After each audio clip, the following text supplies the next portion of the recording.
good to be back. My number one is good to be back home. Yeah. You know, I kept thinking of,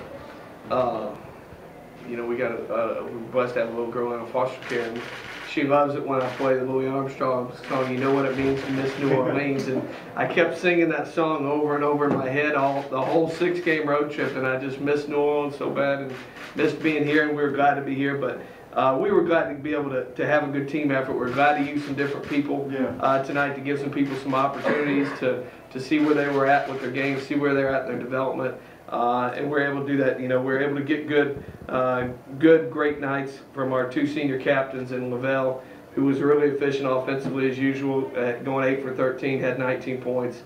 And then Ray Lindsey was rock solid as always. You know, 6 for 6, 9 or 10 assists and 2 turnovers. So he was solid. So we're excited about that. But you know, we got to keep taking steps forward. I talked to them afterwards that, you know, we're 7 days removed from Butler, where, you know, we really competed and had an opportunity to win against, you know, arguably one of the better teams in the country, and we've got to build off that and keep growing and keep getting better. So we got a great game over at Rice on Saturday with Ben Braun, who's a great coach, and we'll be excited to get over there. About the only thing that seemed to be frustrating at times was your inability to score in the paint, some easy shots there, and that was the case with San Jose. Was that, you think, a case of just being tired today, or?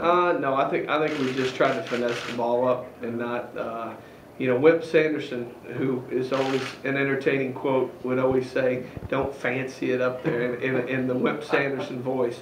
And I just think we've tried to fancy it up there too much tonight instead of going up strong and power it up. And we've got to address that in practice. And because at San Jose we were short on legs, and but still that was the key for us winning and losing. We just missed too many easy shots inside, or I feel like we would have got a victory. Is that the only thing that really frustrated you about that was the biggest thing that frustrated me. I didn't think we took selfish shots, which is a tough game when you get a lead, when you get a 20-point lead. Yeah. It's tough to guys not take selfish shots. I thought they moved the ball, and they didn't. They shared the ball pretty good offensively, but I wasn't pleased that we didn't finish stuff inside.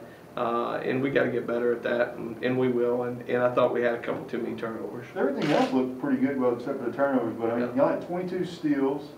You out-rebounded them 57-31. You had 23 offensive rebounds. So it's a pretty good-looking sheet, you know.